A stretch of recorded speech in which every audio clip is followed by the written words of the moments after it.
राष्ट्रीय चरित्र। आज हम राष्ट्रीय चरित्र पे चर्चा करेंगे। किसी भी देश के नागरिकों में कुछ सामान्य गुण और अवगुण पाए जाते हैं, वही राष्ट्रीय चरित्र का निर्माण करते हैं। हम देखते हैं कि किसी भी देश के नागरिकों में उसकी शक्ति में राष्ट्रीय चरित्र का बहुत ही प्रभाव पड़ता है। मॉर्गनथाउ ने कहा है, कॉलरिज ने कहा है इस बात को कि राष्ट्रीय चरित्र जैसा होगा वैसे ही उस राष्ट्र की शक्ति होगी।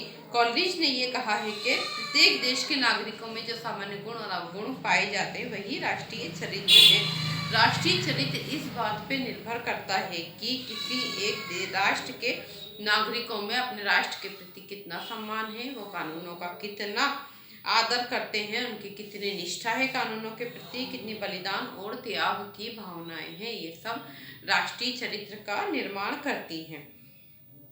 तो रूसी राष्ट्रीय चरित्र की विशेषता है अटलता, दृढ़ता, धैर्य।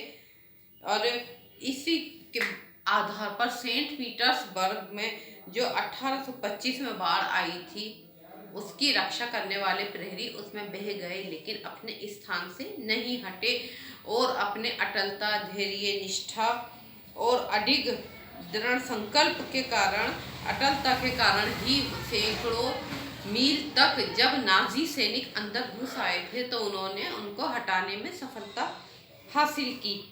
और ब्रिटेन की जो विशेषता है वो रूसी चरित्र से बिल्कुल अलग है। तो वो जर्मनी और रूस सैन्यकरण पर आधारित नीति अपना सकता है लेकिन ब्रिटेन नहीं अपना सकता है। इस बात को हम देखते हैं कि भारत में भी बड़े से बड़े अन्याय को सहन करने की शक्ति है। हम परिवर्तनों को आसानी से नहीं अपनाते हैं। चीन ने, पाकिस्तान ने भारत पर आक्रमण कर दिया और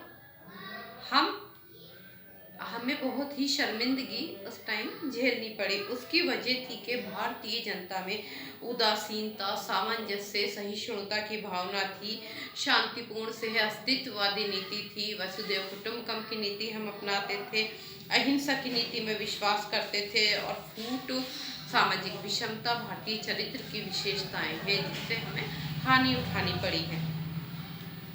और ब्रिटेन, अमेरिका और भारतीय जनता की जो उदासीनता है ये उनके लिए हितकर नहीं रही है। धन्यवाद।